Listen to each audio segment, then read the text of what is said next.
Jó estét!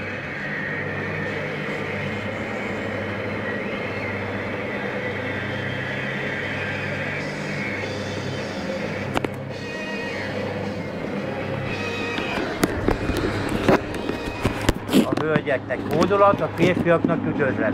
Turusz István vagyok, és a Netregény című sorozatomat indítom el most a Youtube-on.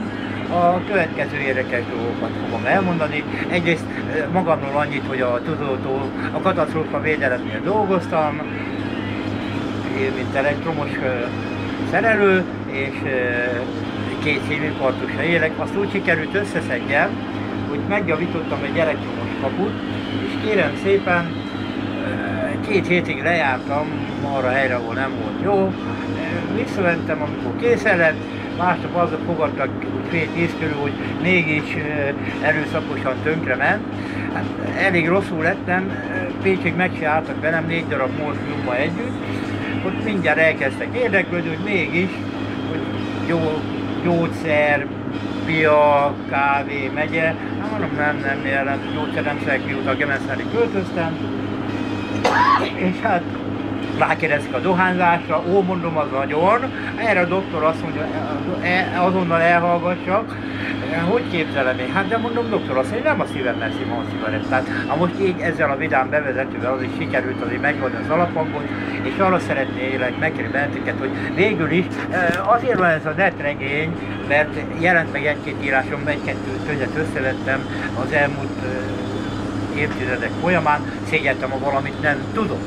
És voltam egy ilyen irodalmi előadás sorozaton, az első részén vettem részt csak, mert szörnyű panasz áradat volt, hogy már pedig az író csajtó sehogy nem akar működni, nincs rá vevő.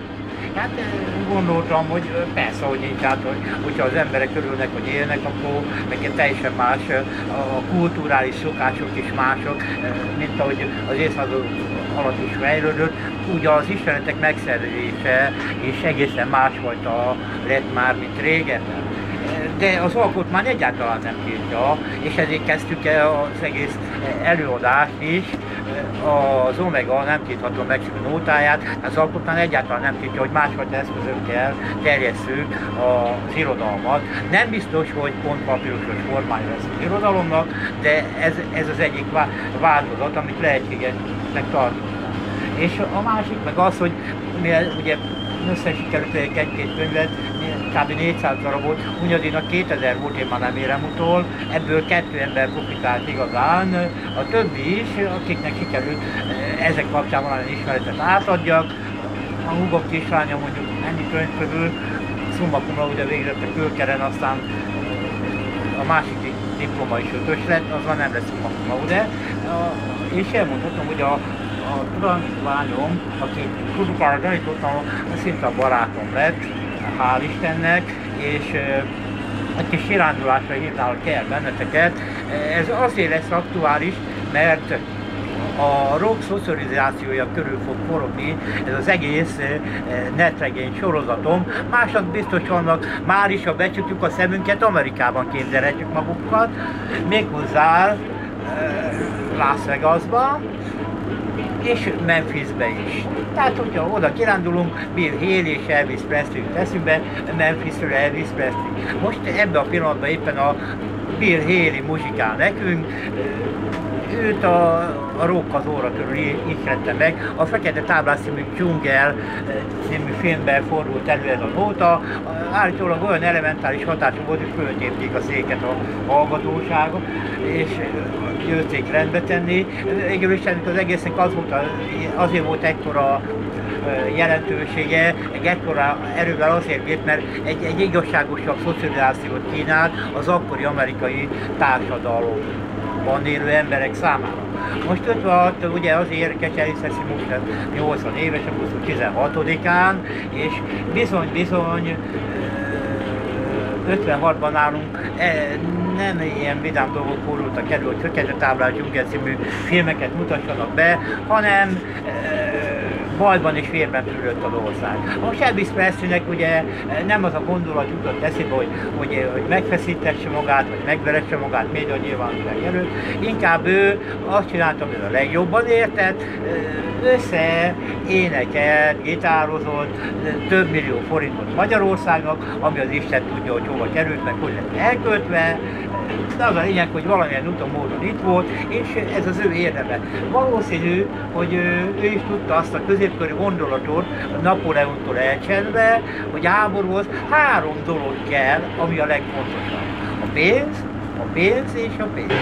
És ezért gyűjtötte össze ezt a kis ajándékot Magyarországnak. Na most természetesen nem biztos, hogy volt mindig egyetértés, mint ahogy az Omega című könyvben is ugye felelhető, hogy nem mindig volt egyetértés az emberek között Magyarországon, sem a világban. Hát nyilván képzeljétek el, hogy megcsavargatták őt nem a hátát verték, hanem a szívét, lelkét, hogy miért folyik bele ebbe a dologba, holott egyáltalán semmi köze nem lett volna hozzá, és ha mi is adunk fegyvert, akkor ő ne gyűjtsön pénzt. Tehát őt szerintem lelkileg és a szívével eléggé megcsavargatták, de hát csak túlélte. Na, és hát itt a szívinfarktus során rájöttem olvasgatni, és az Omega című könyvben olvastam de Mihály Tamás megalapítását, hogy a Lennon meg McCartney se értett mindig egyet, de megtalálták a között többször, tehát bizonyos ideig, a 70 végéig, 1970 végéig felosztottak, de a kommunista pártokban sem volt mindig egyetértés, ugyanis állítólag az oktatás azért volt teljes összhang, mert az oktatáskedő tagokat fölakasztották maguk közül.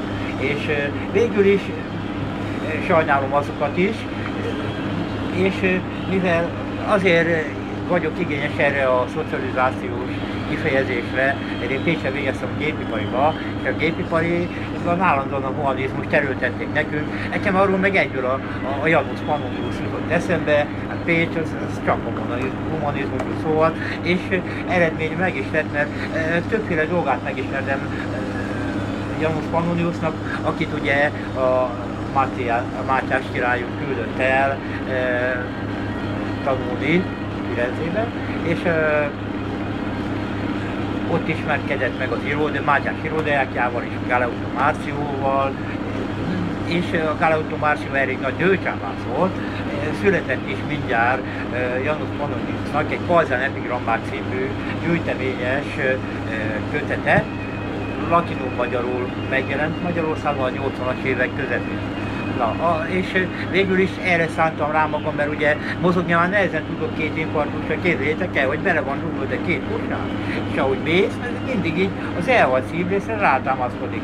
Na, meg nem mondom, hogy milyen kínokat élek át, amikor futnom kell, vagy kicsit nehezebbet viszek.